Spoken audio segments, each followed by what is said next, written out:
The plastics that's already in the ocean, and that's millions and millions of tons, they might remain there for 400 years, and we're adding millions of tons every year. So this is a problem that we're going to sit for many, many decades, if not centuries. This project is about the investigation of persistent organic pollutants, mercury and plastics in the Indian Ocean.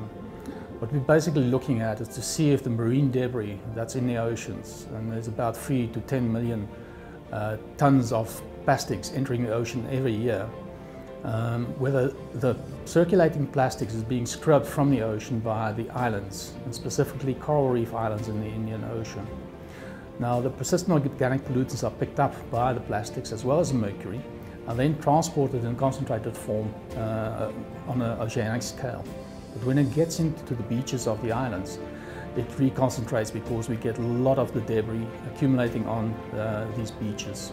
The more and more small plastics you have, the bigger problems you will have. Because these plastics, big pieces, break down in smaller and smaller pieces. So one piece becomes 10 pieces, 100 pieces, 1,000 pieces, and it all adds up.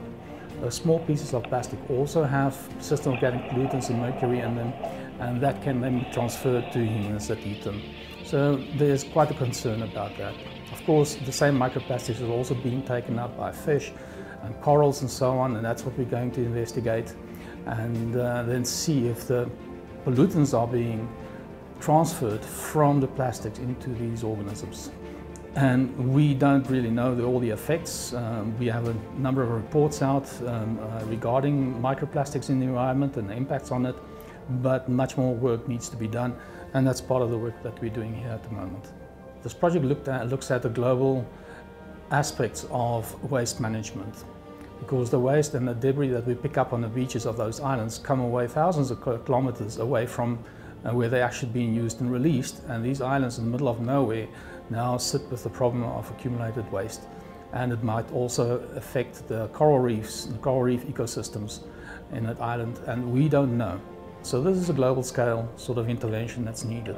But it's going to need the cooperation of civil society, governments and industry. Because a lot of the plastics are single-use plastics, they end up in the ocean. We've seen lots of the stuff on the beaches, and if you don't do something about it on a big scale, then it's not going to have any impact on a local scale.